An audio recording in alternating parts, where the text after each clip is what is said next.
Y vamos a comenzar con el tema número 1, con el grupo 1, por favor, que se presente y que empiecen las exposiciones.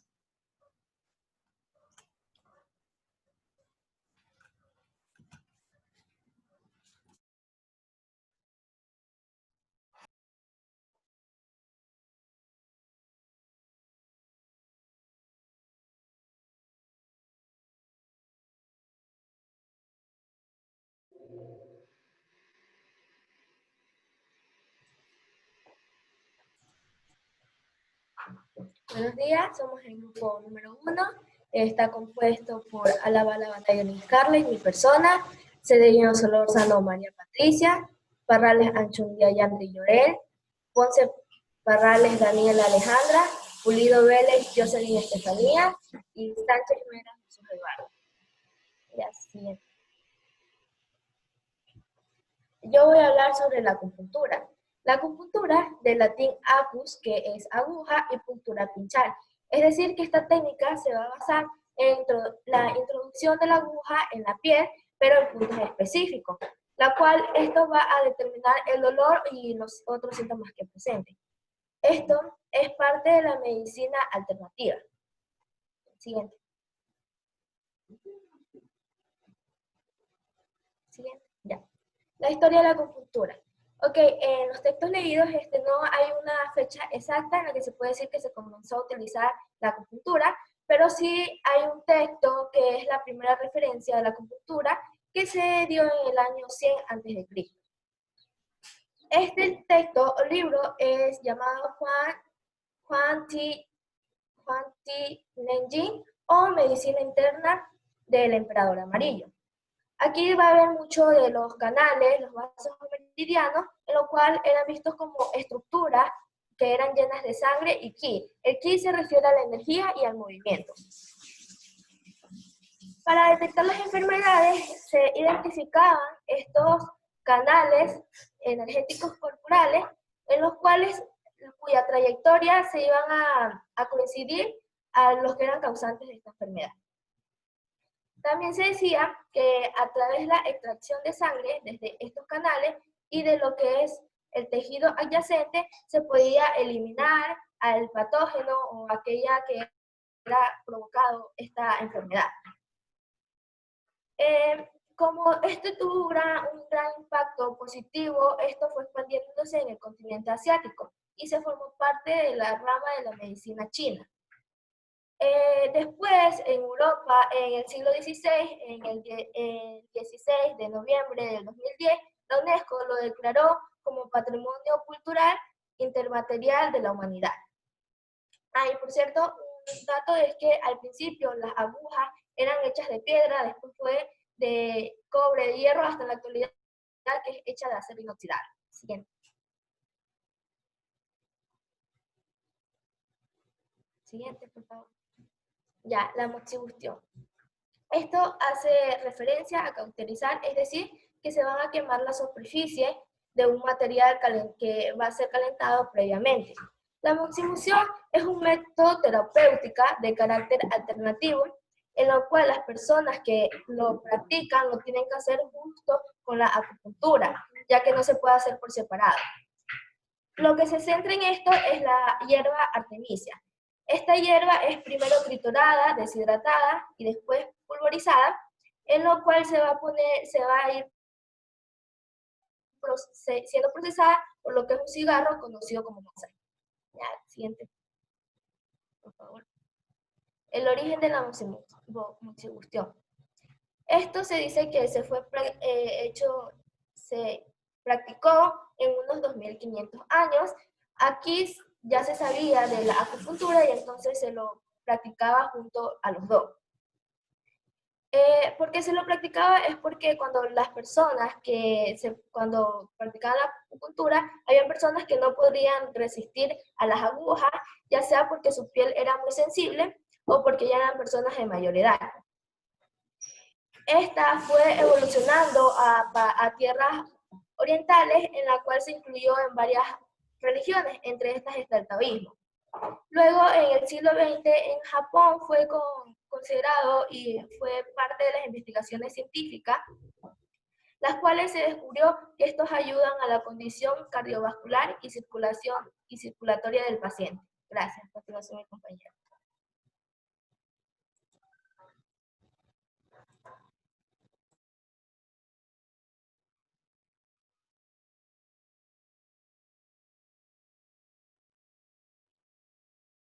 Buenos días.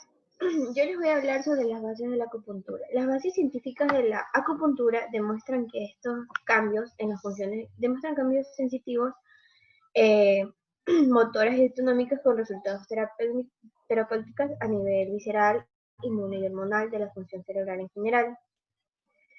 En estas bases también se dice que las funciones van a reparar funciones anormales de los tejidos y órganos a través de las interjecciones que ejercen en los reflejos neurológicos y neurohumorales. Tanto la acupuntura como sus derivaciones, como son la electroacupuntura, la acupuntura láser y otros, tienen suficiente evidencia científica de la eficacia como así para atreverse a proponerle a entidades nacionales que controlen la salud humana y animal. Siguiente.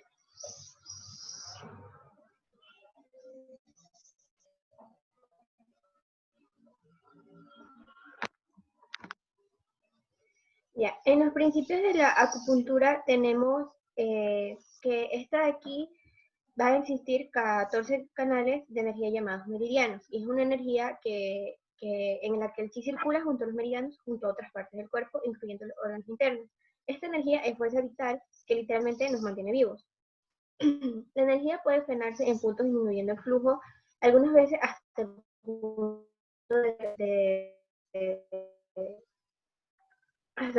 de detener el dolor.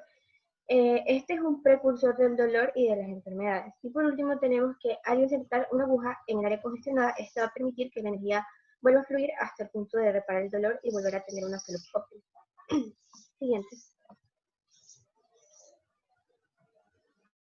En lo que son las bases de la moxibustión, esta que es una terapia efectiva para la diarrea infantil, la gastroenteritis crónica, la úlcera péptica, el asma bronquial y el traumatismo.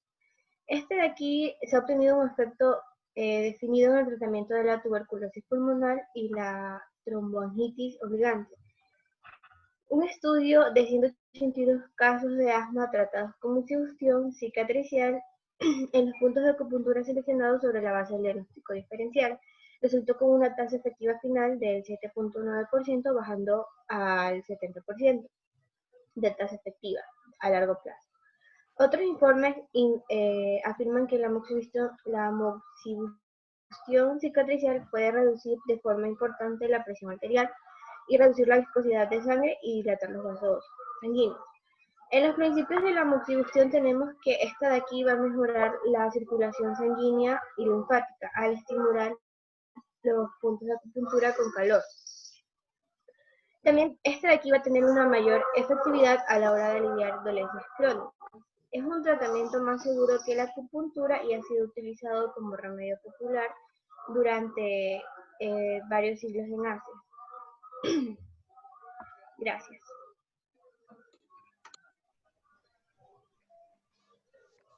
Hola, buenos días. Yo les voy a hablar sobre la evidencia científica de la acupuntura y la evidencia científica de la moxibustión. Antes de empezar a entrar con los datos en sí, ¿la evidencia científica qué es? Son ensayos clínicos o son estudios o trabajos realizados en base a ciertas personas, ¿no? A estas personas se le realiza el tratamiento y en base a los resultados obtenidos, es decir, si son efectivos o no, se obtiene un resultado. Y esto va a delimitar si, pues, en este caso, la acupuntura y la moxibustión van a ser efectivas para incluirla en un tratamiento, ¿no? La siguiente diapositiva, por favor. En la evidencia de la acupuntura tenemos que va a tratar ciertos cuadros patológicos, como por ejemplo la gonartrosis. Y aquí se identificó que la acupuntura sí suele ser bastante efectiva para tratar estos casos de lo que se llama artrosis de la rodilla e incluso artrosis de la cadera. Por ejemplo, en el estudio de Whitehorse se realizó principalmente un estudio de coste-efectividad. ¿Qué quiere decir eso? Querían verificar si el coste de la acupuntura, que es muy bajo, por así decirlo, iba a ser efectiva en relación a los pacientes, ¿no? Este estudio se realizó en alrededor de 352 pacientes con artrosis de la rodilla. En este estudio se los dividieron en dos grupos. Un grupo con tratamiento estándar, es decir, un tratamiento médico, con ir a la asistencia médica, fármacos y todo lo que conviene a la medicina en general, ¿no? Y otro grupo fue dividido en lo que es a un grupo tratado por solo acupuntura. Entonces, una vez obtenidos los resultados, se obtuvo una gran probabilidad, una gran respuesta, de que el 77% de los pacientes tratados con acupuntura tuvieron una intervención costo efectiva. ¿Qué quiere decir esto? Que por el bajo costo que pagaron, sí les sirvió, sí les fue efectivo para aliviar el dolor. Ahora, vamos a hablar sobre otro trabajo. En este caso, es el trabajo alemán realizado por Reynolds, en el cual se incluyeron 489 pacientes con artrosis de la rodilla. Y al igual que en el otro trabajo de Whitehorse, se los dividieron en dos grupos también. Uno con el tratamiento médico convencional y otro con el tratamiento convencional, pero de acupuntura. Y en la variable resultante nos dio, según el ratio de coste-efectividad incremental, que es un ratio utilizado para medir si el tratamiento en base a su costo va a ser efectivo, fue de 17.845 euros en relación a los miles de euros más que costaría un tratamiento convencional médico. La siguiente diapositiva, por favor.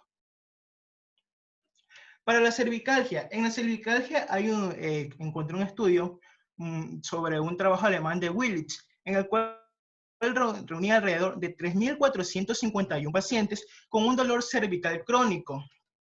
En este se realizó un trabajo parecido a lo que es a la artrosis de la rodilla y de la cadera.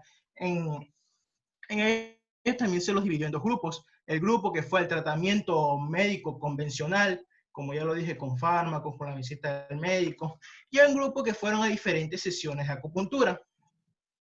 Y en este también obtenemos un resultado muy bueno, en todo caso coste efectivo, siendo que el ratio coste efectivo incremental global fue de 12.469 euros, por lo que la acupuntura se mostró coste efectiva a diferencia de lo que sería el tratamiento médico. Para las cefalias, en sí la acupuntura destacan muchas investigaciones realizadas en Alemania y Reino Unido, donde plantean a la acupuntura incluso tan eficaz como el tratamiento médico, y en algunos estudios le han demostrado que la acupuntura para el tratamiento de cefalias llega a ser incluso mejor que el tratamiento médico. También se han diferenciado estudios que nos dicen que la acupuntura sirve para tratar problemas de cefalias y a los cuales los pacientes están sometidos al uso excesivo de analgésicos. La acupuntura ayudó a ciertos pacientes a que dejaran el uso excesivo de analgésicos y además le alivianó ese dolor. Incluso la acupuntura ha llegado a ser tan buena para tratar las cefalias que algunas guías clínicas como el NICE, que es el National Institute for Clinical Excellence del Reino Unido, ha incorporado la acupuntura a nivel de tratamiento, tanto de cefalia tensional como la migraña. La siguiente, por favor. Para la lumbalgia. Los estudios realizados para la lumbalgia han demostrado que la acupuntura se ha mostrado incluso mejor que un tratamiento médico convencional. Ha demostrado que es más barata en una sesión de acupuntura para tratar la lumbalgia que los mismos fármacos que te recomiendan para tratarlo. Y aquí vamos a encontrar algunos trabajos. Un trabajo del grupo Gerard, que realizó un ensayo multicéntrico sobre un total de 1.162 pacientes entre una edad de 18 a 86 años, la cual tuvo una participación de alrededor de 300 médicos acupuntores. Cabe recalcar que este tratamiento de acupuntura se realizó en alrededor de 6 meses durante 12 sesiones y medias. Y los resultados obtenidos de este estudio demostraron que el tratamiento por acupuntura fue superior al tratamiento médico habitual. También en un ensayo clínico utilizado de WIT-CM se tomó de muestra alrededor de 11.630 pacientes con lumbalgia crónica, y estos fueron divididos en 3 grupos. 1.549 pacientes fueron al grupo aleatorizado de acupuntura, es decir, que se sometieron solo al tratamiento de acupuntura. 1.544 al grupo control, es decir, que solo fueron a un tratamiento médico convencional. Y 8.537 no firmaron el consentimiento de aleatorización y por ende fueron enviados a lo que es el grupo de acupuntura. Y aquí se demostró que existió una mejoría en el grupo tratado con acupuntura, es decir, al grupo de 1.549 pacientes aleatorizados del grupo de acupuntura y a las personas que no firmaron el consentimiento de aleatorización. Y los resultados demostrados fueron los siguientes. Principalmente en el ratio costo-efectivo incremental, fue de alrededor de 10.526 euros en comparación a los 73.310 euros por cirugía convencional. Como podemos observar, sí es una diferencia muy grande en relación al costo y efectivo. Cabe recalcar que para tratar la lumbalgia, la acupuntura es uno de los tratamientos que cada vez se acerca más al trono, por así decirlo, y ha estado superando a lo que es el tratamiento médico convencional. Y al igual que mucho, como en la cefalia, muchas instituciones clínicas, incluso el mismo NICE, también la recomiendan y ya lo han tratado como ya lo han puesto como un tratamiento específico para corregir todo lo que es la lumbalgia y alivianar el dolor. La siguiente. Bueno, ahora vamos a hablar sobre la evidencia científica de la moxibustión. Aquí cabe recalcar algo muy importante. En sí existen muchas enfermedades que tratan la moxibustión, pero me pareció interesante un tema en específico, que sería la moxibustión en fetos que presentan una posición podálica. La siguiente diapositiva, por favor. Ya. La moxibustión en feto en posición podálica. Primero, ¿qué quiere decir posición podálica? Como podemos ver en la imagen, es una posición en la que el feto no se encuentra en la cabeza, o sea, no se encuentra de cabeza, por así decirlo, se encuentra en una posición no cefálica. Y ahorita vamos a tratar unos estudios realizados por lo que es la biblioteca de Cochrane, que incluyó un total de 8 ensayos clínicos aleatorizados realizados en alrededor de 1.346 mujeres. Estas mujeres recibieron el tratamiento de 1 vez al día a 2 veces por semana, entre la semana 28 y 37. En los resultados no se demostró que la moxibustión redujera el número de partos en presentaciones no cefálicas en comparación a lo que es un tratamiento médico convencional. Pero sí se halló que la moxibustión redujo partos con presentaciones no cefálicas en comparación con la acupuntura. Es decir, la acupuntura también puede tratar este tema, esta posición no cefálica, pero sin embargo no es tan efectiva como la moxibustión. Pero sin embargo, al combinarla con la acupuntura, se llegó a la conclusión que redujo los partos en presentaciones no cefálicas. Y además de esto, también redujo los partos por cesárea, cosa que sería más una evaluación económica, por así decirlo, en donde se toma en cuenta que gracias al tratamiento de moxibustión, las madres, en este caso la familia, no debe pagar por una cesárea, porque cabe recalcar que en este caso el bebé no va a poder salir de una manera normal, por así decirlo, un alumbramiento normal. Bueno, la siguiente diapositiva, por favor. Ahora les traigo algunos ensayos individuales, que también forman parte de lo que eran los ensayos multicéntricos de la biblioteca Cochrane. Vamos a encontrar que en un ensayo clínico aleatorizado multicéntrico, el cual fue publicado en el año 2013, se incluyó alrededor de 406 mujeres embarazadas, con presentación de feto en posición podálica o feto en posición de nalga. Y se las dividieron en 3 grupos, ¿no?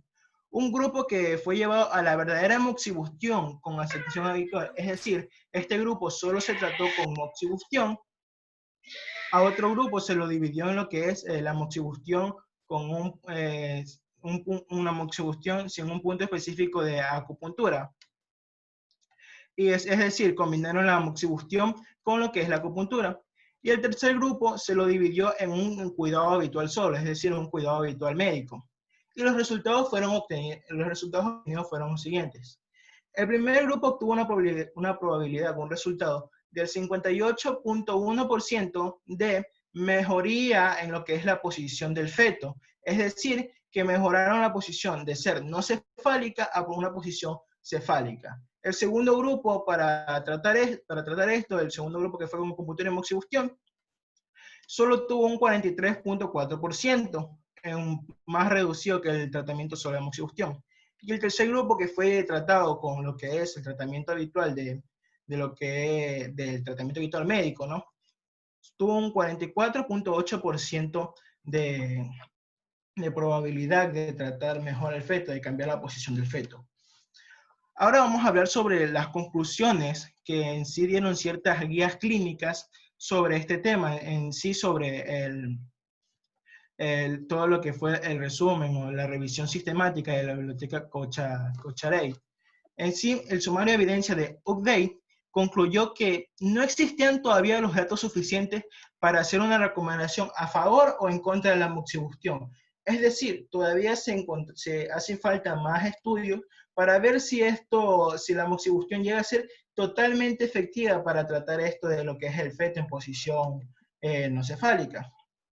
Otra guía clínica, como lo que sería el Dynamite Plus, resume que la moxibustión asociada con acupuntura podría reducir la tasa de los en posición podálica o en posición no cefálica. Sin embargo, no está totalmente confirmado. Y por último, una guía clínica como Best Practice recomendó a las mujeres consultar con un profesional antes de aplicar la técnica y tomó la moxibustión como un tratado emergente, es decir, un tratado que se puede usar en caso de emergencia, en caso de que todos los tratamientos médicos que hayamos hecho no hayan funcionado. Cabe recalcar que en 2017 también existió una guía clínica, ¿no?, más actualizada, en el cual sí recomendaban el uso de moxibustión para corregir todo lo que es el bebé en posición podálica, en posición no cefálica. Sin embargo, esto debería hacerse entre la semana 33 principalmente y lo que sería siempre con un responsable sanitario, un profesional sanitario y profesional en lo que es el uso de la moxibustión. Cabe entonces, como en base a los resultados, ya cabe recalcar que esto ya queda más a criterio de las personas, porque todavía no se sabe si es efectivo o no el uso de la moxibustión y de la acupuntura para tratar ciertas patologías. Es más cosa de las personas, porque a algunas personas le puede funcionar como que a otras no.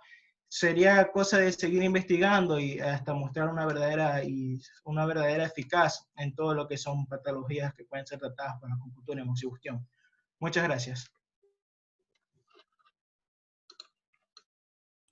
Sigamos. Bueno, yo les voy a hablar sobre las enfermedades que puede realizar la moxibustión, puede sanarlas. La moxa se aplica sobre los canales y puntos de acupuntura para calentarlos y tonificarlos, usando para ellos diferentes formatos, puros, cono, moxa adhesiva, y aplicaciones directa, indirecta y con barreras.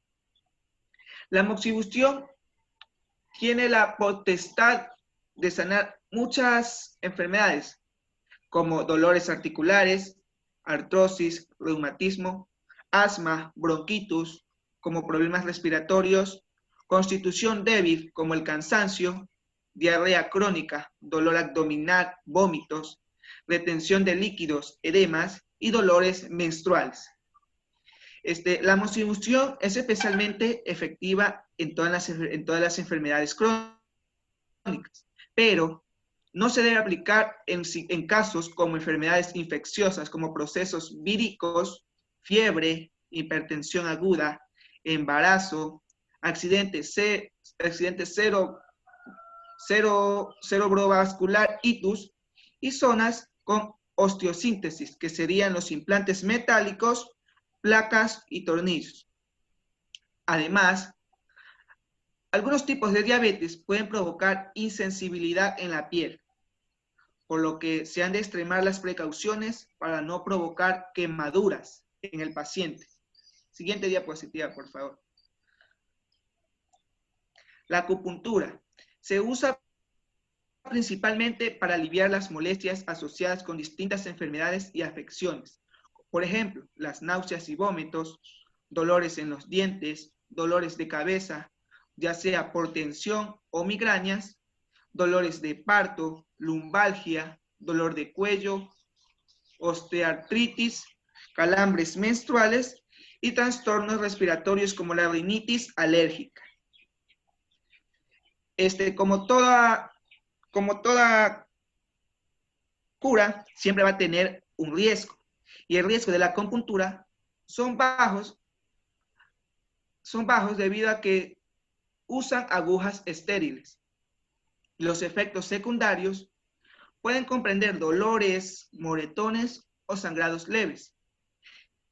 Ese sangrado y esas cosas se introducen siempre en el lugar donde se introduce la aguja. En la actualidad, este mecanismo usa agujas desechables para realizarlas en un solo uso, por lo que el riesgo de infección es mínimo. No todas las personas son buenas candidatas para la acupuntura, porque pueden ocurrir riesgos de sufrir complicaciones. Por ejemplo, si una persona tiene un trastorno hemorrágico, las posibilidades de presentar sangrado o moretones debido a las agujas aumentan. Si sufre un trastorno hemorrágico o si está tomando anticoagulantes. Si tiene un marcapaso, la acupuntura consiste en aplicar leves impulsos eléctricos a las agujas y puede interferir en el funcionamiento de un marcapaso. Si está embarazada, algunos tipos de acupuntura están pensados para estimular el trabajo del parto, lo que podría desencadenar un parto prematuro. Muchas gracias.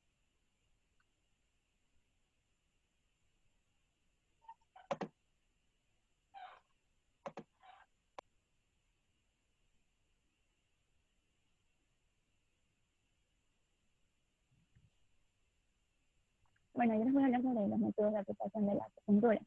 Primero encontramos la aguja, que estas deben ser muy finas y pulidas, de diferentes longitudes y calibres. Esto dependiendo de la zona que haya que punturar. Son estériles y Por favor, desechables. puede hablar un poquito más fuerte, no se le escucha. Ya. Las medidas varían desde media pulgada hasta 8 y 10 pulgadas, pero lo normal es manejar una aguja de entre 1 a 3 pulgadas. En una sesión normal se suelen emplear de 10 a 12 agujas. Tras la inserción, que es prácticamente indolora, se procede a la manipulación acupuntural, que básicamente son movimientos de vaivén hasta que los tejidos impiden seguir rotando. Estos movimientos buscan la llamada sensación acupuntural, también llamada DEC. Tras la obtención de esta sensación, se realizan maniobras repetidas sobre las agujas o bien se estimulan eléctricamente. Una sesión no supera por lo general los 40 minutos y lo promedio es hasta media hora. Hoy sabemos que estas estimulaciones muy repetidas y mantenidas en el tiempo de más de una hora pueden desencadenar reacciones contrarias a la buscada. También tenemos el MOXA, que consiste en aplicar calor a los puntos de acupuntura. En algunos casos se utiliza el punto de acupuntura, pero en la mayoría de ocasiones solo se aplica calor. El método de moxibustión permite activar los receptores térmicos en la piel y de esta forma provocan estímulos que compiten con los sistemas de modulación de dolor a nivel de asta posterior medular y controlan procesos de dolor sobre la osteoarticular. Para calentar los puntos de acupuntura se pueden emplear los cigarros de polvo de planta, conos de moxa y otros sistemas de aplicaciones indirectas de la moxa con intermedio de planta. Y por último tenemos la electroacupuntura, que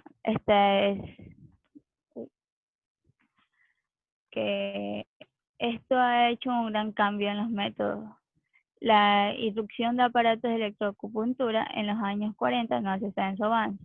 Los equipos de electroacupuntura emplean corrientes cuadradas de baja frecuencia que se mueven en los rangos de 2 a 100 Hz. Siguiente diapositiva.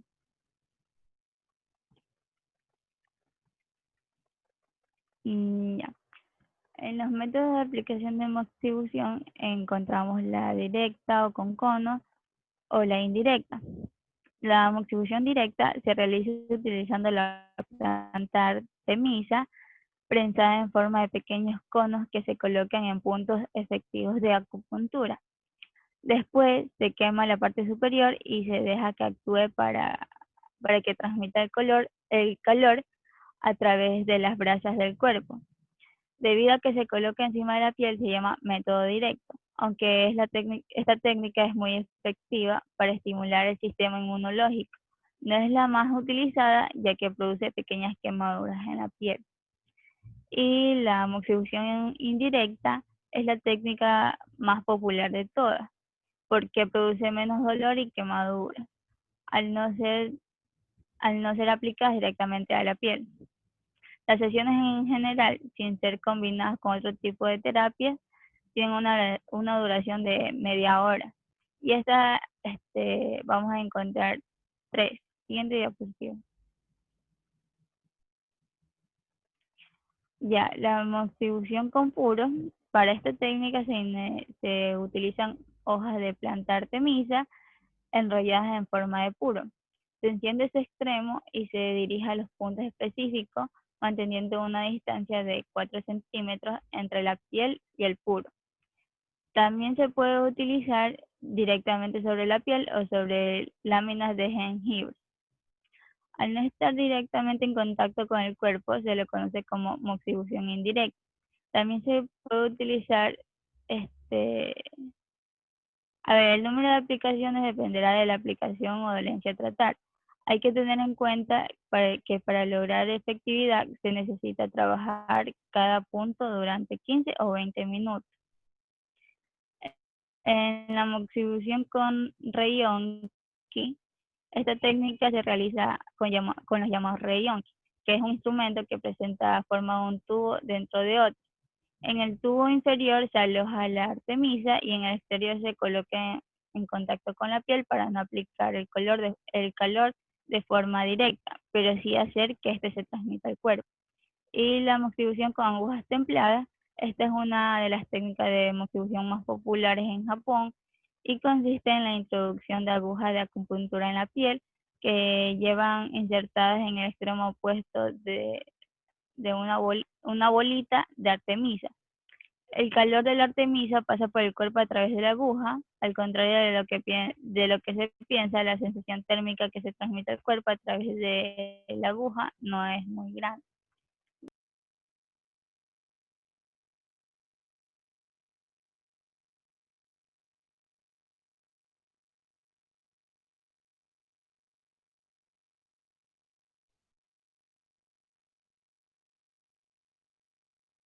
Ya. Buenos días, yo soy Jocelyn Pulido y voy a hablarles sobre las ventajas y desventajas de la acupuntura en moxibustión, pero también quise traerles sus riesgos y sus contraindicaciones. ¿Sí se me escucha bien? Sí, adelante.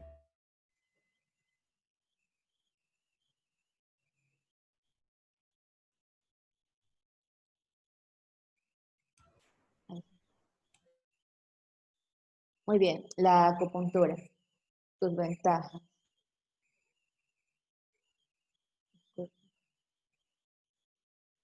Ya, si ¿se ve la diapositiva?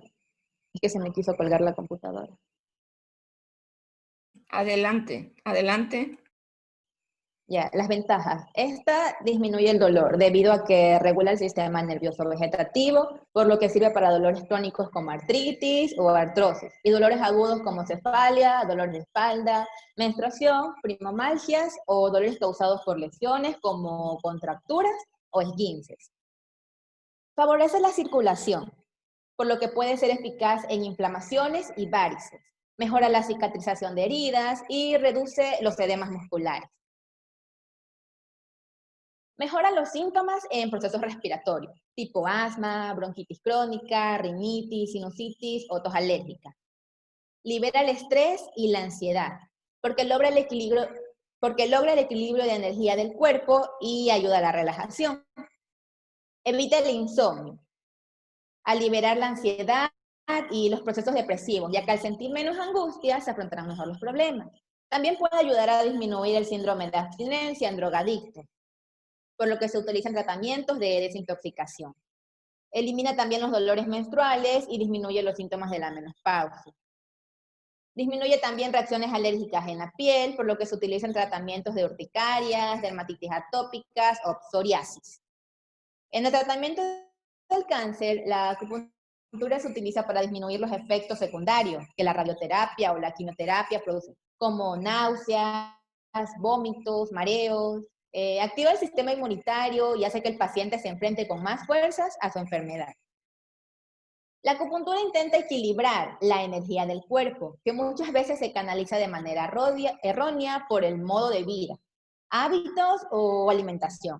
No interfiere en los tratamientos habituales que los médicos perciben, por lo que no es excluyente.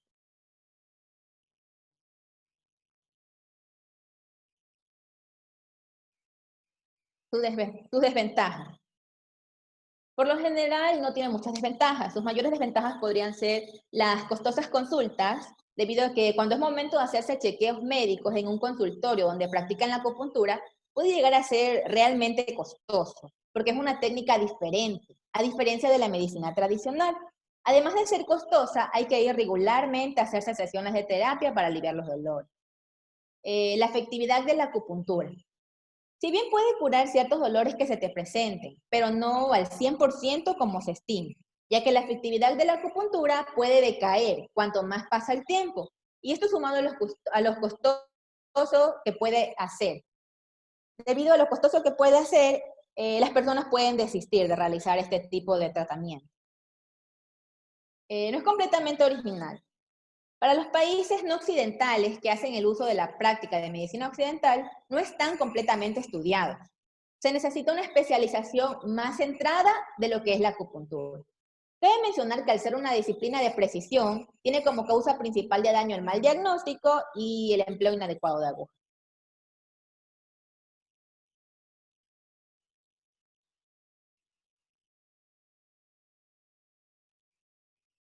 Ya, los riesgos. En general, los procedimientos implicados en la acupuntura son bastante seguros, pero no tanto como publican la gran mayoría de los acupuntores, ya que la valoran como totalmente inocua. Los desmayos, neumotórax e infecciones son las complicaciones más comunes de esta técnica, pero no son los únicos. Cabe destacar que el neumotórax es un problema causado porque la aguja perforó las membranas pleurales alrededor del pulmón. Y las infecciones pueden darse ya sea porque una aguja no estaba esterilizada al momento del tratamiento o porque en caso de un descuido se dejó una aguja olvidada dentro del cuerpo de un paciente. Y en algunos casos, estas tuvieron que extraerlas incluso mediante cirugías. Según el trabajo realizado por investigadores chinos, tras analizar 115 artículos y del que hace eco el Boletín de la Organización Mundial de la Salud, hay que tener mucho cuidado con la profundidad a la que se introducen las agujas, con la zona del cuerpo que se está manipulando y con las posturas y las condiciones del paciente. 3 factores de los que dependen la seguridad de esta técnica. Los riesgos de la acupuntura son bajos si se recurre a un acupunturista certificado y competente, que use, por supuesto, agujas estériles. Los efectos secundarios frecuentes comprenden dolor y moretones, o sangrado leve en lugares donde se introducen las agujas. En la actualidad, como dijo mi compañero, usar agujas desechables de un solo uso es la práctica habitual, por lo que el riesgo de infección es mínimo.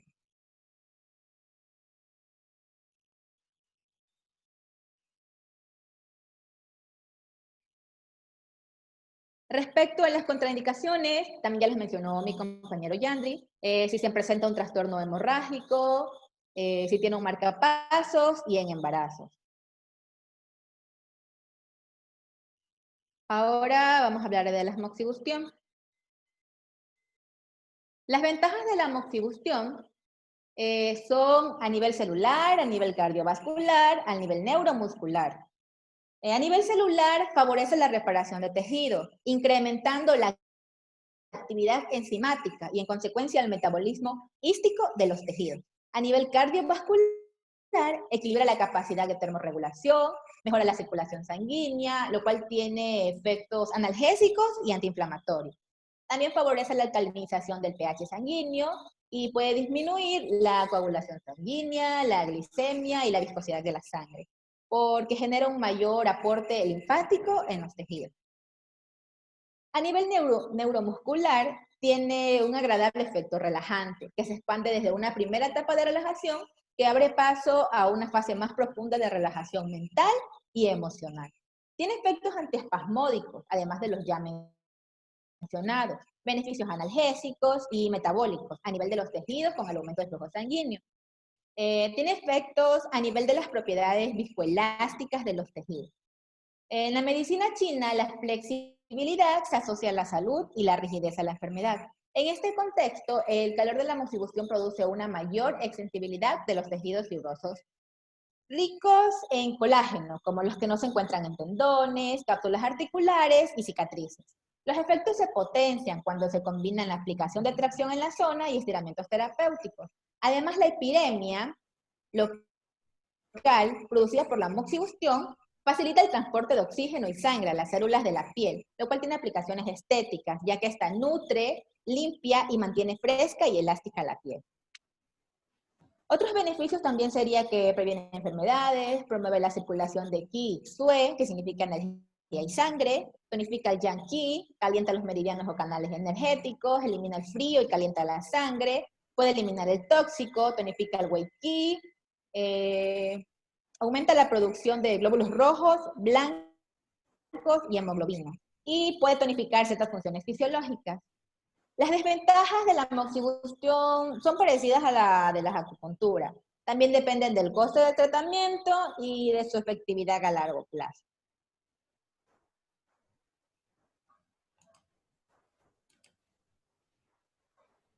Los riesgos serían posibles quemaduras, debido a que al tratarse de que es una técnica de combustión, es frecuente que se produzcan quemaduras. Este efecto secundario no se ve con buenos ojos en Occidente, debido a que la teoría dicta que se acerque el cilindro a unos 3 o 5 centímetros de la piel y se deja actuar el calor.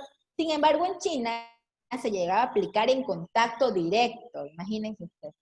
Si a distancia provocaban quemaduras, en contacto directo lo hacía mucho más. Puede resultar sensible para, a ver.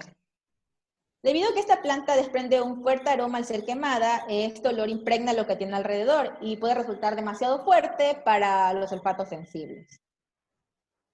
En altas dosis puede provocar efectos tóxicos, debido a que las propiedades de la planta deben, como se ha mencionado anteriormente, controlarse. En altas dosis tiene algunos efectos tóxicos. Por eso, al igual que una medicina moderna, debe llegar al paciente en la dosis indicada. Es por eso que la moxibustión debe llevarse a cabo siempre por un profesional.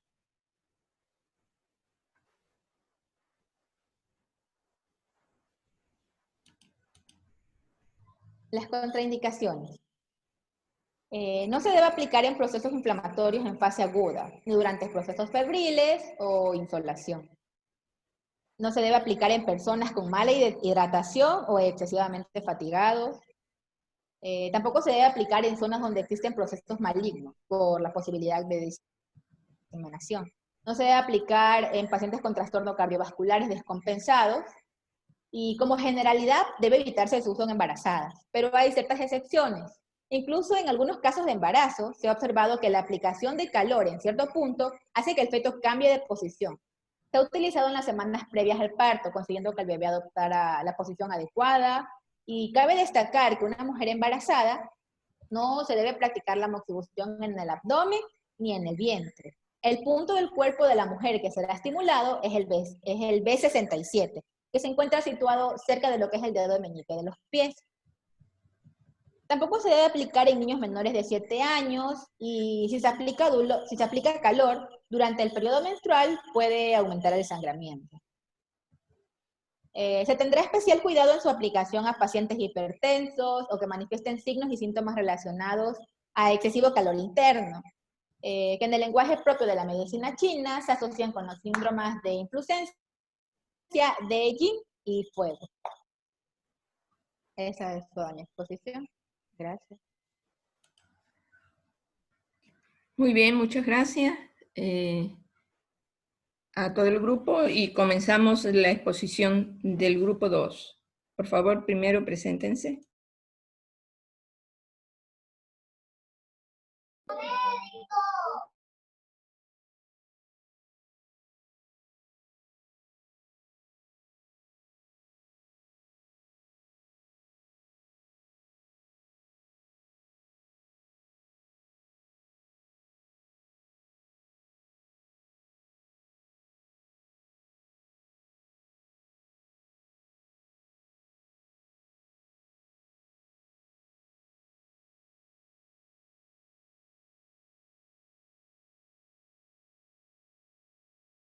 ¿Sí se puede observar? Sí, sí se logra ver.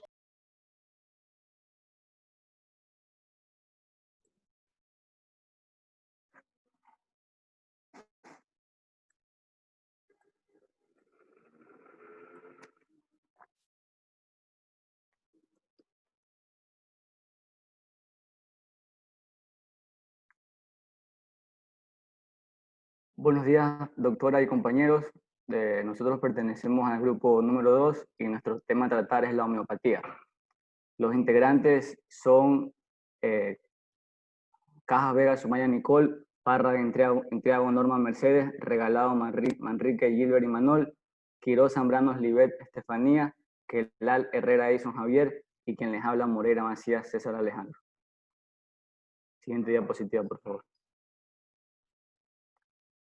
Les voy a hablar sobre el origen y la definición de la homeopatía.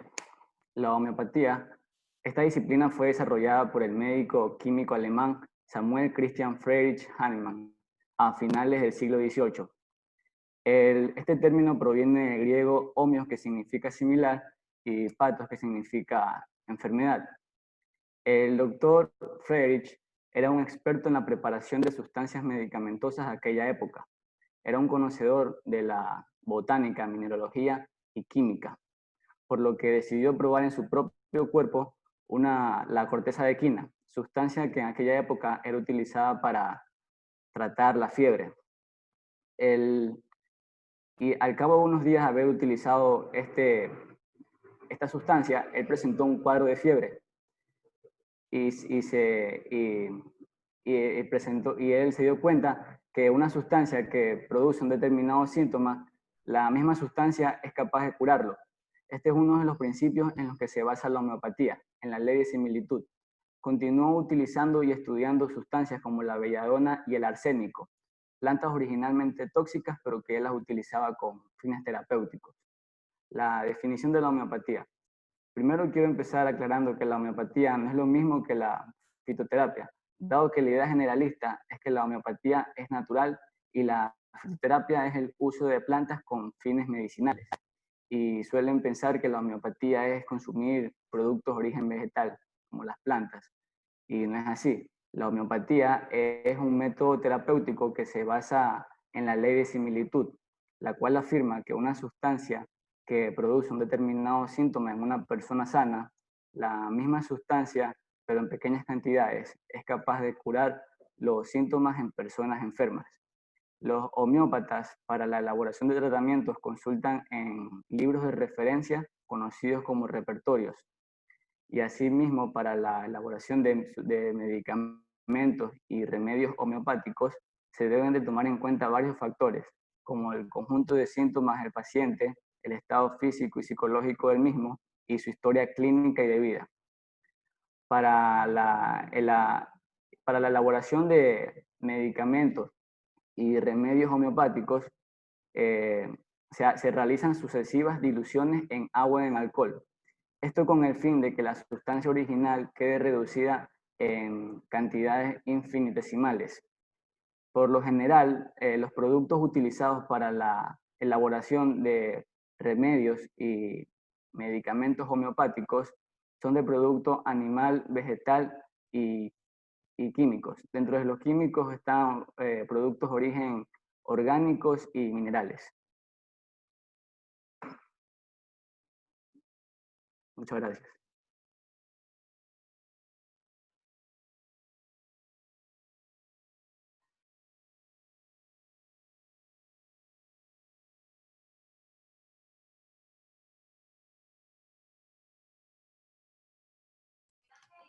Buenas. Soy Libre Regalado y hoy voy a hablar sobre cómo funciona la homeopatía. Para los homeopáticos, este método es un curativo de enfermedades que se fundamentan en la aplicación de pequeñas cantidades de sustancias. Esto quiere decir de que al momento que se aplica una sustancia, una dosis bien alta, esto podría provocar síntomas peores o no poder curar la enfermedad. Por eso en estos medicamentos homeopáticos siempre se basan en pequeñas cantidades para algún tipo de síntoma o patología que tenga una persona. Ahora, ¿cómo se realizan estos medicamentos? Ellos, al pasar del tiempo, la homeopatía se volvió algo como una profesionalidad, el cual sacaron bastantes libros donde se detallan cada medicamento de productos naturales, para qué sirve y para qué tipo de síntomas serviría en el paciente. Y resumiendo esta parte, se basaría en que si cuando ya es una enfermedad bastante grave, entonces sí se recomendaría, los estudios dicen que sí se recomendaría de los homeópatas aplicar dosis grandes. Mientras, si es un síntoma no tan grave, entonces se procedería a aplicar unas dosis pequeñas.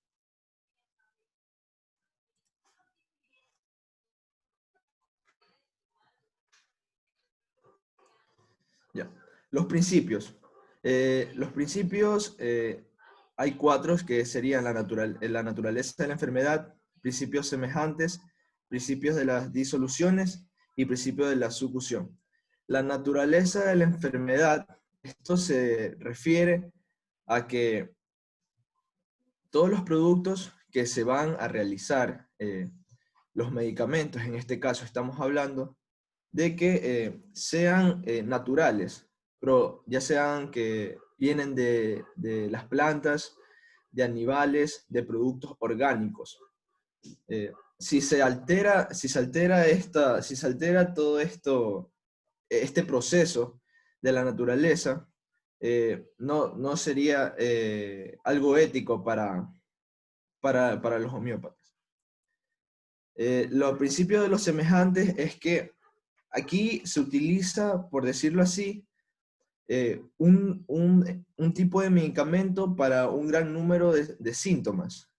Aquí no se está viendo específicamente qué tipo de síntomas tiene, sino síntomas en general, ya que el principio de los semejantes genera controversia hoy en día, debido a que un doctor busca específicamente qué patología tiene, con síntomas específicos para así darle un tratamiento.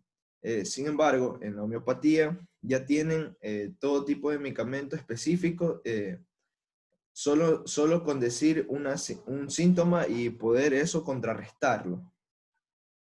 El principio de las diluciones es que la mayoría de estos medicamentos van a estar disueltos, ya sea en agua o alcohol. Y el principio de la sucusión es que esto es una parte muy importante, ya que cuando esto se aplica, ya sea en una parte corporal, le llaman succión porque al medicamento tienen que sacudirlo, hablando de una manera coloquial, hay que sacudirlo. Entonces, mientras más esté con una solución de agua, o sea, de alcohol, y más se sacuda, tiene resultados mejores para lo que se esté tratando. Ahora, vamos con las bases. La base del principio de similitud era parecida a la que hablé anterior, que el principio de similitud se basa en que, toda enfermedad tiene una cura y cada síntoma tiene una cura. Aunque se dice de que estos síntomas pueden estar en varias personas y se utiliza el mismo medicamento. La experimentación pura en el hombre sano, esto quiere decir de que para que se ponga a prueba un medicamento, se utiliza en un hombre sano. Al momento de que se le da este tipo de medicamentos, este va a presentar un tipo de síntomas. Entonces, como la homeopatía cree de que si provoca estos mismos síntomas, el mismo medicamento también los va a contradecir. El remedio único, esto era lo que les explicaba, que se utiliza solo un tipo de medicamentos, ya sea para ciertas patologías o ciertos síntomas, y no se está viendo ya sea cómo sea la persona, su tipo de peso, ni nada. Y las dosis mínimas, esto es que también me refería anterior, que entre más dosis puede ser perjudicial. Por eso es que cuando ellos tienen dosis grandes, y de estas dosis grandes sacan dosis mínimas, para así dirigirlas a un paciente que tenga síntomas específicos. Gracias.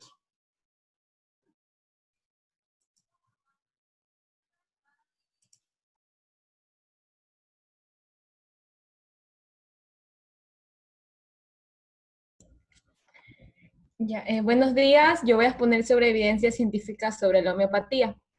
Debemos saber que la evidencia científica son ensayos o casos clínicos que se realizan para ver si un tratamiento es efectivo. En este caso hablaremos sobre la medicina homeopática y medicamentos homeopáticos. Siguiente.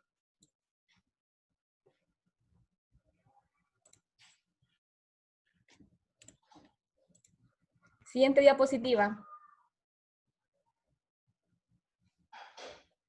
Ya.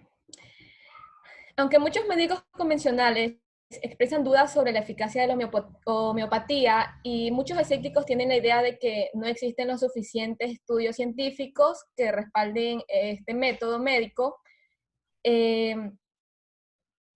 la cantidad de investigación sobre la acción y efectividad de los medicamentos homeopáticos es considerable y se encuentra en crecimiento.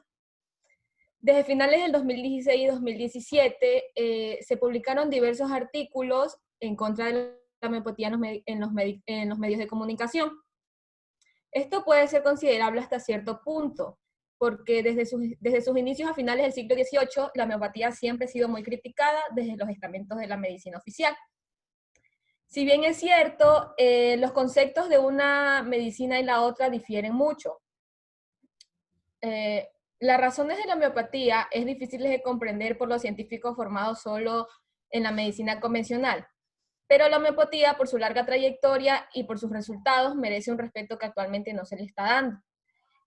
Y es importante recalcar que hay muchas investigaciones clínicas de laboratorio sobre la medicina homeopática, de lo que la mayoría de la gente cree.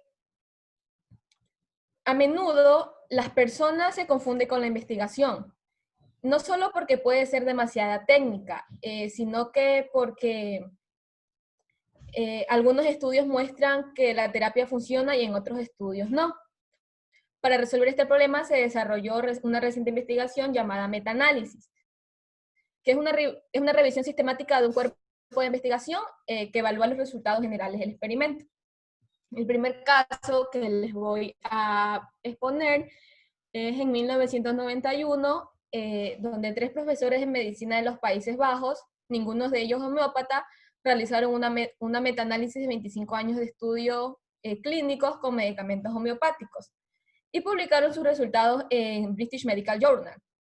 Este metaanálisis cubrió 107 ensayos controlados, de los cuales 81 mostraron que los medicamentos homeopáticos fueron efectivos, 24 mostraron que no y 2 quedaron sin concluir. Estos profesores concluyeron que la cantidad de resultados positivos fue una sorpresa para ellos. Específicamente encontraron que 13 de 19 ensayos demostraron un tratamiento exitoso en las infecciones respiratorias. 6 de 7 ensayos mostraron resultados positivos en el tratamiento de otras infecciones. 5 de 7 ensayos mostraron una mejoría en las enfermedades del sistema digestivo. 5 de 5 mostraron un tratamiento efectivo para la fiebre del heno. 5 de 7 mostraron una recuperación más rápida después de una operación abdominal. 4 de 6 promovieron la recuperación más rápida después de las enfermedades reumatológicas. 18 de 20 mostraron eficacia alrededor del trauma o dolor. 8 de 10 mostraron positivos en el alivio de problemas mentales o psicológicos. Y por último, 13 de 15 mostraron beneficios de diagnóstico misceláneos. A pesar del alto porcentaje que se proporciona la evidencia de éxito de la medicina homeopática, la mayoría de estos estudios fueron defectuosos de una manera u otra. Sin embargo, los investigadores encontraron 22 estudios de alto calibre, 15 de los cuales demostraron que los medicamentos homeopáticos son efectivos. También se observó con mucho interés que 11 de estos 15 estudios mostraron la eficacia de estos medicamentos naturales. Es por esto que se sugiere que cuanto mejor y diseñado y realizado fueran los estudios, mayor era la posibilidad de que los medicamentos fueran efectivos. Con este conocimiento ya, los investigadores de metaanálisis sobre la homeopatía concluyeron que la evidencia presentada en esta revisión probablemente será suficiente para establecer la homeopatía como un tratamiento regular para ciertas indicaciones. Otro caso que traigo es un ensayo clínico que evaluó la medicina homeopática en un caso específico que es sobre el asma. Investigadores de la Universidad de Glasgow utilizaron pruebas convencionales de alergia para descubrir qué sustancias eran más alérgicas a estos pacientes. Una vez que se determinó este dato, se clasificaron en grupos de tratamiento y placebo. A los pacientes elegidos para el tratamiento se les administró la potencia de la sustancia de las que eran alérgicos, que por lo general era el polvo doméstico. Los investigadores llamaron a este método único de individualización de remedios inmunoterapia homeopática. Y los sujetos en este experimento fueron evaluados esta vez sí por doctores homeópatas y convencionales. Este estudio arrojó un resultado que el 82% de los pacientes que recibieron un medicamento homeopático fueron resultados positivos y que el 38% de los pacientes que tomaron un placebo experimentaron un alivio similar al anterior. Cuando se le preguntó a los pacientes si sentían que se les había aplicado el medicamento homeopático o placebo, tanto los pacientes como los doctores ya sabían la respuesta. Este experimento fue relativamente pequeño, con 24 pacientes, puesto que, como lo dije anteriormente, para obtener mejores resultados estadísticos es mejor con menos pacientes. Los experimentos pequeños pueden demostrar gran diferencia entre los que fueron tratados con un medicamento y los que recibieron un placebo. Tal fue el caso en este estudio. Cabe recalcar que un placebo es una sustancia que no contiene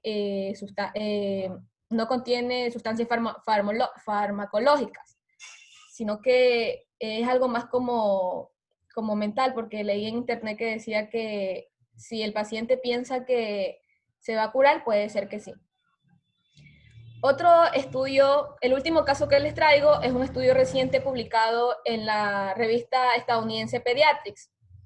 Este probó la medicina homeopática para el tratamiento de una condición reconocida como una de las enfermedades más graves del mundo, que es la diarrea infantil.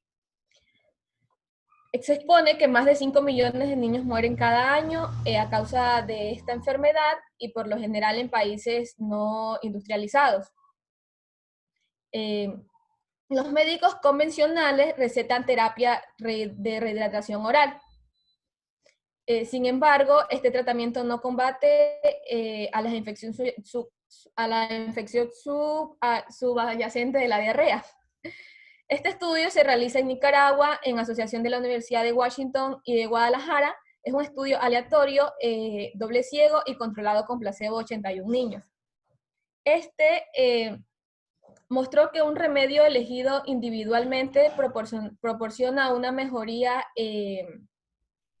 estadísticamente significativa de la diarrea infantil en comparación con los que recibieron un placebo. Los niños que recibieron el remedio homeopático se curaron su infección un 20% más rápido que los que recibieron el placebo. Y los niños,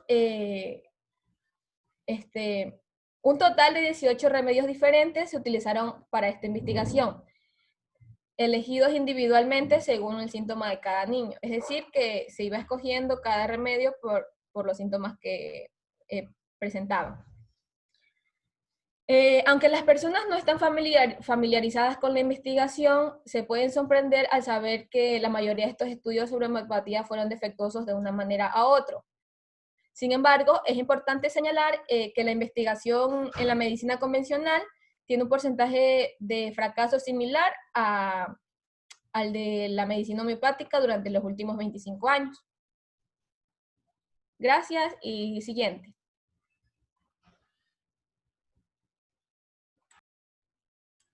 Antes que continúe, por favor, hay que decir que cuando ustedes investigan las evidencias científicas, tienen que investigar lo positivo y lo negativo.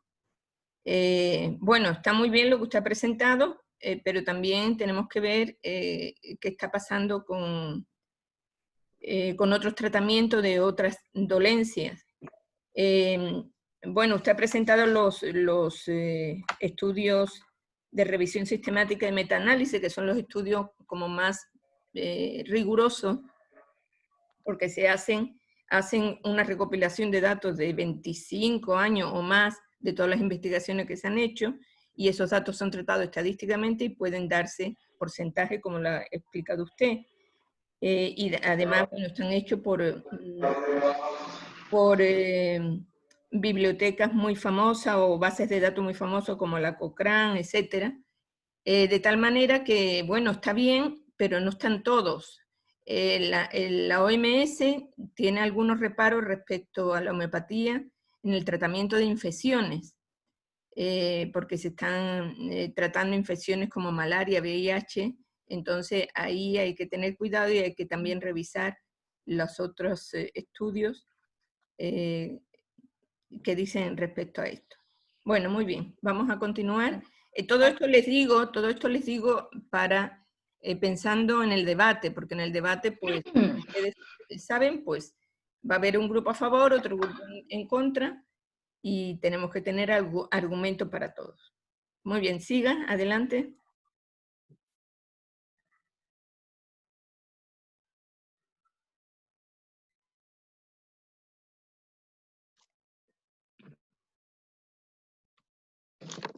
¿Para qué sirve?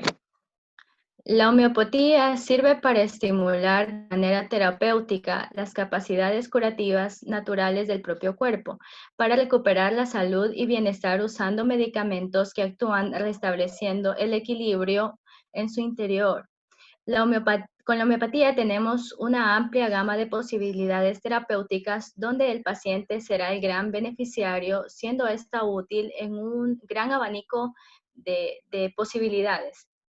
Esto se puede complementar con otros fármacos o puede ser el tratamiento principal dependiendo de la enfermedad, de la gravedad y de la situación del paciente.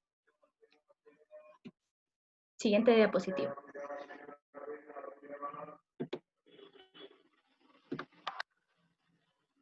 ¿Para qué enfermedades se emplea? Decimos que la homeopatía se puede emplear de manera principal o también complementaria. Este de aquí se utiliza para una amplia gama de enfermedades en las cuales nosotros queremos dejar de lado los tratamientos farmacéuticos, ya que a veces estos, en vez de ayudarnos a curar una dolencia, nos traen otra, ya que son muy fuertes para nuestro cuerpo.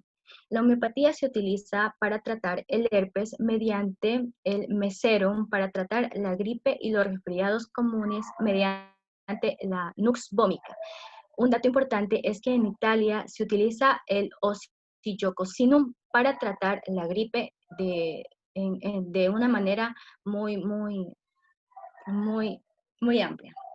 Bueno, también se utiliza para tratar la gastroenteritis aguda mediante el aloe compose, para tratar los papilomas mediante la tuya, para tratar las úlceras varicosas mediante el carbo animalis. También la tos y los catarros, que es algo muy común y que es mediante, por lo cual las personas saben ir mucho más donde los médicos homeópatas.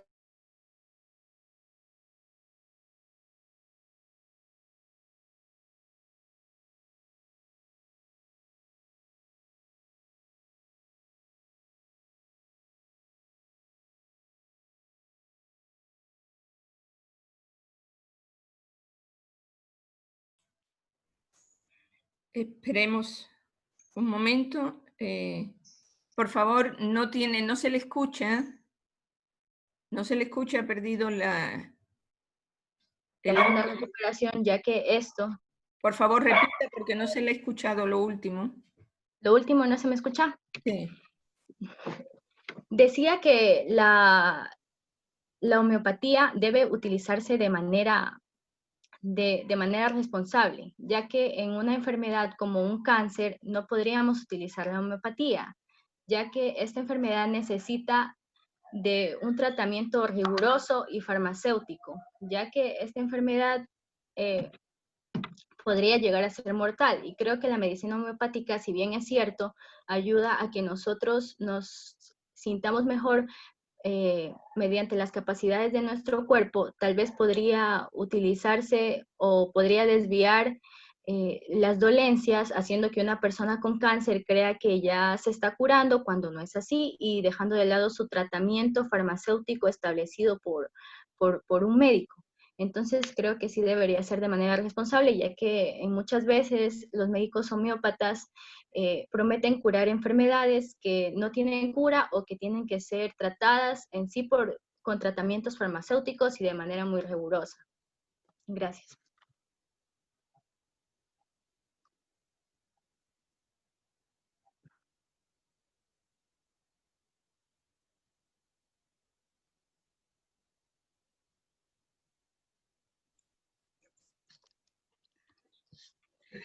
Métodos de aplicación de la homeopatía.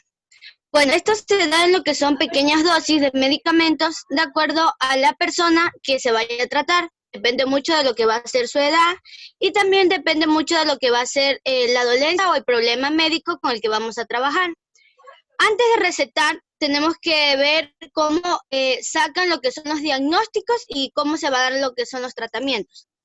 Lo que son diagnósticos. El médico tiene que hacer un diagnóstico muy detallado. Primero comienza con el paciente, o sea, le comienza a preguntar si ha tenido estos problemas antes, sus síntomas, si tiene alguna historia clínica, si ya se le ha presentado anteriormente, si sus papás sufren de estos problemas también, su descendencia, etc. De ahí se procede a hacer un examen físico muy detallado también.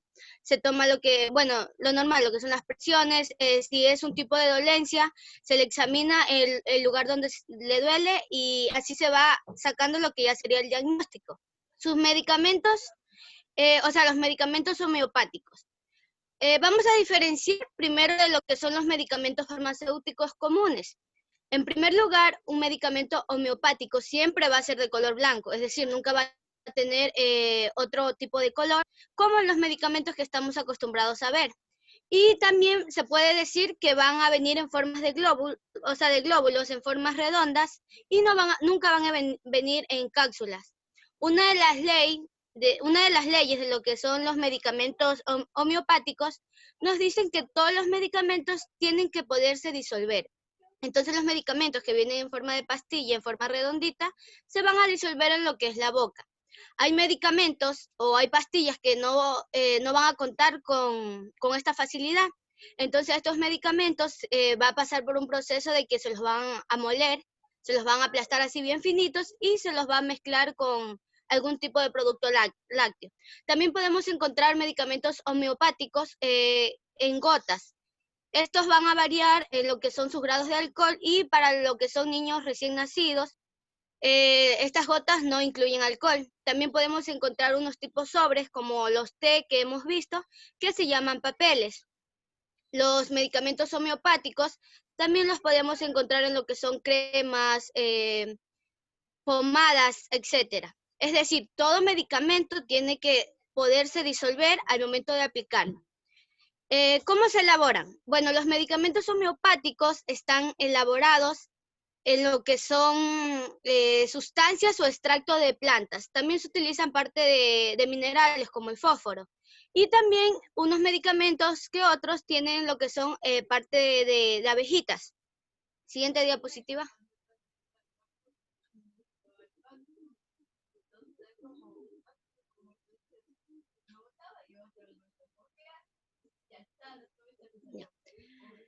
Los medicamentos. ¿Estos medicamentos cómo se van a dar? Bueno, hay 3 tipos de tratamientos. Primero, esto se va a recetar en lo que es dependiendo a la experiencia, la formación y a la preferencia del médico. En los casos que ya ha tenido antes, entonces con eso se va a guiar. Y también en la formación que ya ha recibido. Y segundo, en lo que es la gravedad y las diversas afecciones del paciente, que también va a variar en lo que sería la edad del paciente con el que vamos a trabajar.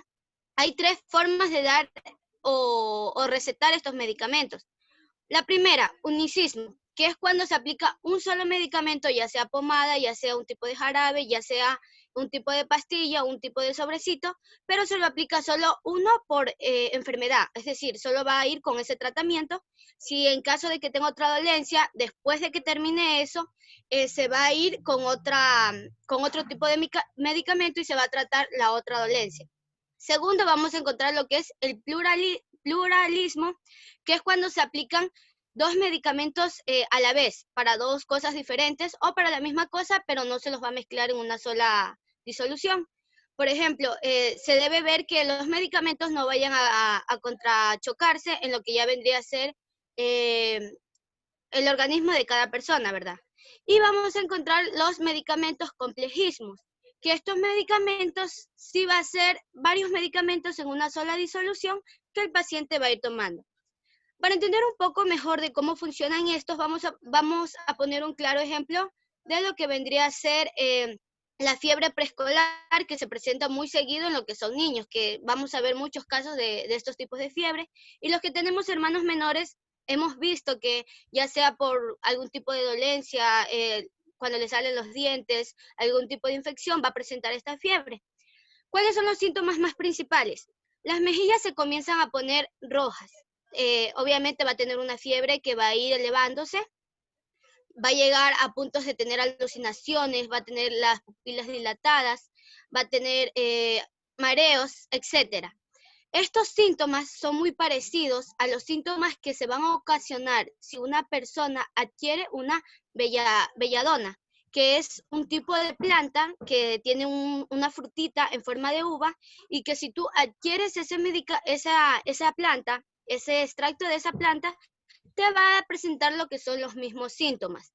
Entonces, para contrarrestar estos síntomas, se da un medicamento que esté hecho por este producto o productos similares que consumiéndolos sin que tú tengas algún tipo de problema te pueden ocasionar los problemas que te van a curar. Siguiente diapositiva.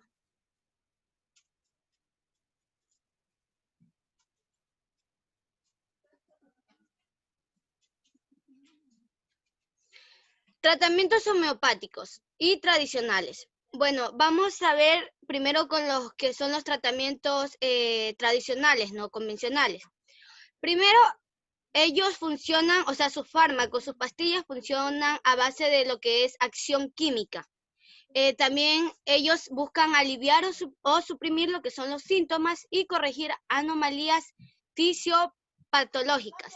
En lo que son tratamientos homeopáticos, ellos no suprimen las anomalías, ellos buscan, o sea, esto se basa en que dice que el cuerpo puede arreglarse a sí mismo, puede degenerarse a sí mismo, y entonces si tú tienes una dolencia, este cuerpo, o sea, tu cuerpo mismo, con el medicamento que tú consumes, que si tú lo consumes sin tener nada, te va a ocasionar los síntomas o la dolencia que tú estás sintiendo, te la va a curar. Entre los medicamentos más comunes vamos a encontrar varios. Tenemos medicamentos para lo que son los más comprados. Tenemos un medicamento que es para lo que son sistemas de depresión, ansiedad. También tenemos para lo que son problemas digestivos. Encontramos medicamentos para la migraña, que es el más vendido, medicamentos para lo que son resfriados, medicamentos para problemas del sistema nervioso, para problemas de la piel. Y estos medicamentos, como les decía anteriormente, van a variar según la persona, según el tratamiento. Y hay algo muy importante que hay que tener en cuenta, tanto en los tratamientos homeopáticos como en los tratamientos tradicionales, debemos tomar en cuenta que uno no puede darse de alta por sí solo, es decir, ya se siente mejor y dejar los medicamentos hasta ese punto, sino que tiene que ser un poco coherente, no puede, solo por el hecho de sentirse mejor o ver alguna mejoría, dejar ahí, sino que tiene que esperar que el médico le dé lo que ya vendría a ser la alta médica para que no surja un efecto rebote.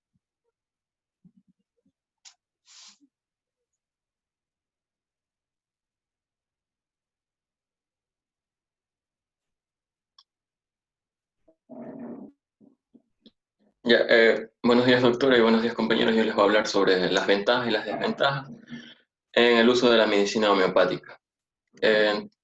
Siguiente, por favor.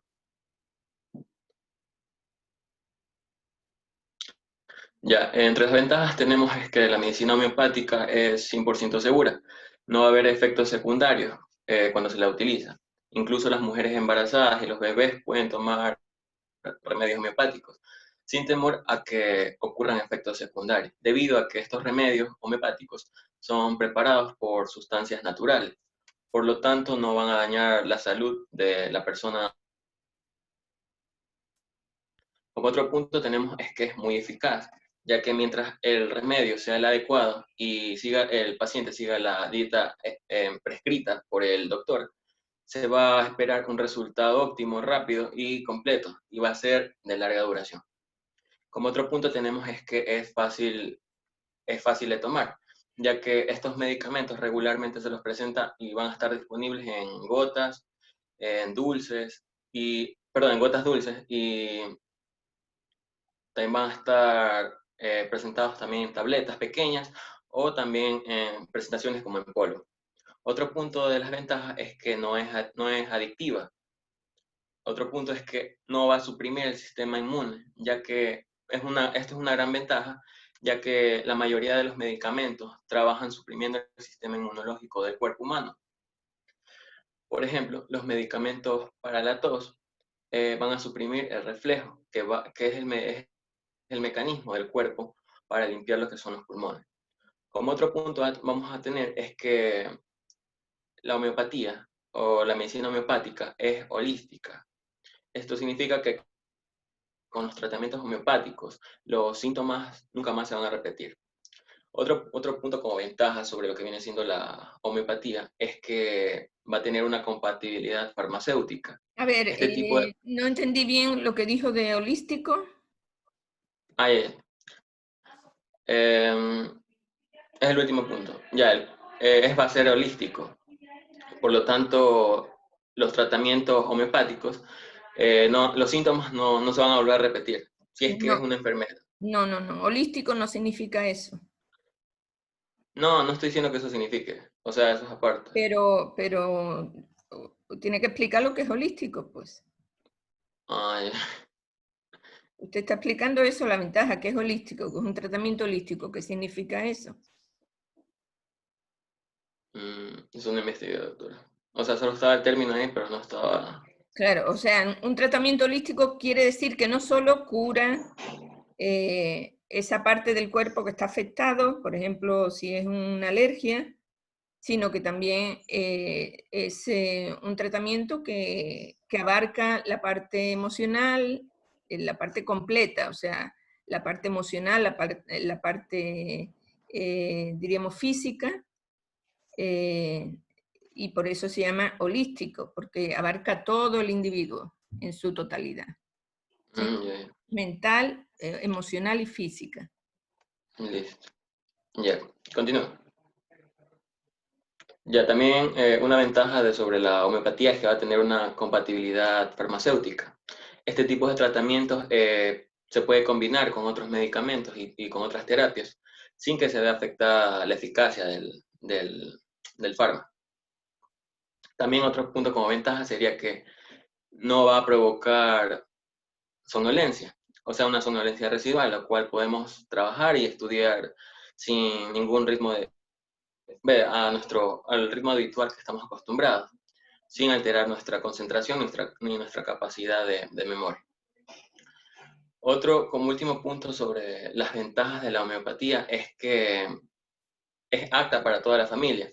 Como lo mencioné anteriormente, se la puede utilizar en pacientes polimedicados, en mujeres embarazadas, y también actualmente es una de las opciones principales de los pediatras, y usadas en pediatría, mejor dicho. También tenemos que no va a afectar a lo que viene siendo la coordinación, no va a producir ni desorientación, ni va a producir confusión. Por lo tanto, se puede trabajar y se puede conducir de forma normal, ya que nuestros reflejos motores no se van a ver afectados. Ya, como las desventajas, ahora les voy a explicar las desventajas de la homeopatía. Los medicamentos no van a estar disponibles en cualquier farmacia. Esto se debe a que la gran cantidad de recursos utilizados en la medicina homeopática pueden plantear problemas de disponibilidad. Eso significa que el medicamento correcto puede ser difícil de obtener en una farmacia en vez de un medicamento regular, sobre todo si el uso no es muy común. Como otro punto, tenemos que averiguar el tipo de medicamento correcto tarda un poco más que la medicina tradicional. Esto significa que por si no hay un remedio único para una determinada enfermedad o una condición médica ya determinada, ya que los síntomas son diferentes en cada persona. Estos factores los homeópatas estudian, por ejemplo, un dolor de cabeza. Este dolor de cabeza va a incluir el tipo de dolor, va a incluir la situación en la que se produce y los factores que lo componen. Como último punto en las desventajas tenemos es que, aunque hay muchos médicos homeópatas, unos pocos son expertos en el campo y las investigaciones son pocas. Aquí debo agregar y debo hacer un paréntesis, es que aquí en Ecuador hay médicos que practican homeopatía, la medicina homeopática, perdón, y son aproximadamente 120 doctores, de los cuales 15 están registrados y están aprobados por la CNSIT. Ya. Ahora la siguiente diapositiva, por favor. Y ahora les voy a hablar sobre los ejemplos homeopáticos. Los ejemplos homeopáticos tenemos como primer punto a la drosera, también conocida como atrapamoscas, conocida como rocío del sol común. Esta planta es eficaz en el tratamiento de la tos ferina, la tos espasmódica, también en el asma, en los trastornos gastrointestinales, también en lo que se conoce como arterioesclerosis, la artritis, la cirrosis, el colesterol, las hemorroides, la hepatitis, inflamaciones también, y comúnmente se la medica tomársela en té, 1 o 2 veces al día, endulzado siempre con miel. Ahora les voy a hablar sobre el acónito. Como lo observamos, el acónito está en la parte superior derecha. Este se utiliza para el reumatismo, se utiliza también para fiebres agudas, se utiliza para las bronquitis anginas, el dolor de tipo neurálgico, también la otitis, la rinitis y la cistitis. Tenemos la cantaris, también conocida como cantarida, la cual es un insecto colóptero de la familia Meloidea. Ha sido usado en medicina hasta principios del siglo XX y actúa como vesicante. Este cantaris o cantarida ayuda a lo que son, o se utiliza, mejor dicho, para quemaduras graves, también para ampollas o daños profundos. Y esta se consume o se toma en pequeños comprimidos. Como otro punto tenemos a la caléndula, la cual es el principal remedio para las lesiones en la piel, como lo son los rasguños, los cortes de todo tipo, como problemas dermatológicos. Tenemos también el que se conoce el hipericum, también conocido como hierba de San Juan, el cual es una hierba que crece de forma silvestre y en jardines también. Esta va a servir para heridas punzantes y para hemorragias. También tenemos al Anthomonium crudum, el cual sirve para adelgazar a niños o jóvenes que tengan obesidad o sobrepeso, quienes comen también de manera exagerada, de manera excesiva, y frecuentemente también quienes presentan trastornos gástricos.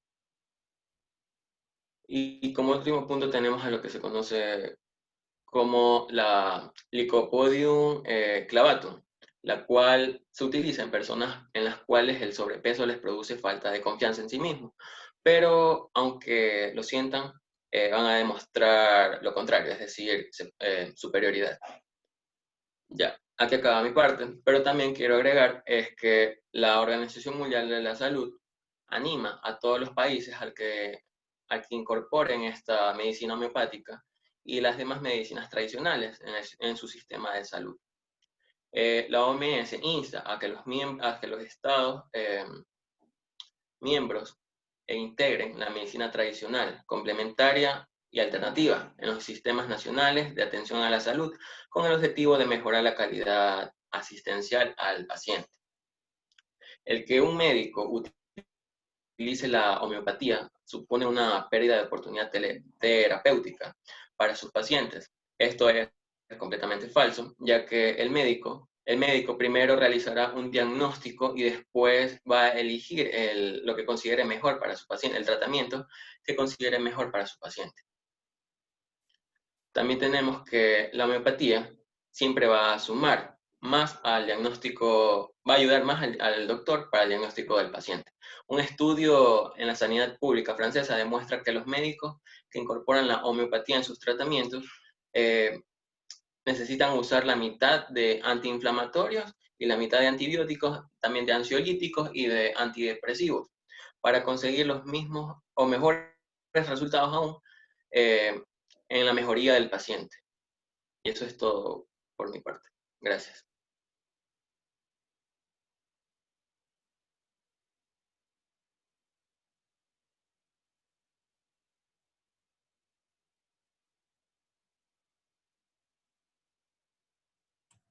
Ya me parece que ya no alcanzamos para avanzar en otro grupo, pero por favor ya el día de mañana sí vamos a hacerlo como más conciso para poder avanzar, porque si no, solo hemos visto 2 grupos. Claro, ustedes son bastantes, son 12 personas, entonces han expuesto 12.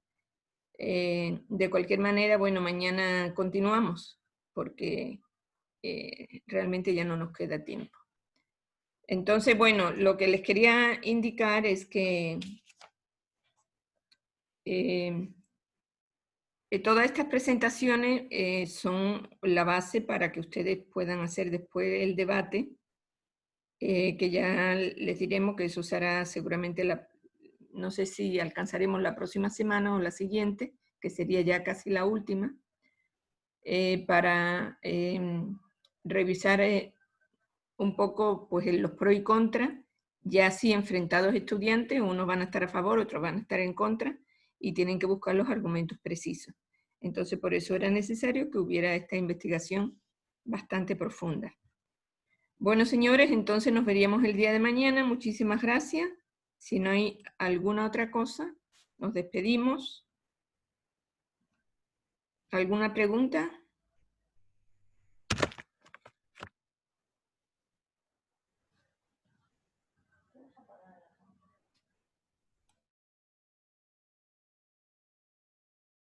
Nos despedimos, señores. Muchas gracias. Muchas gracias. Gracias, doctora. Ya, hasta mañana.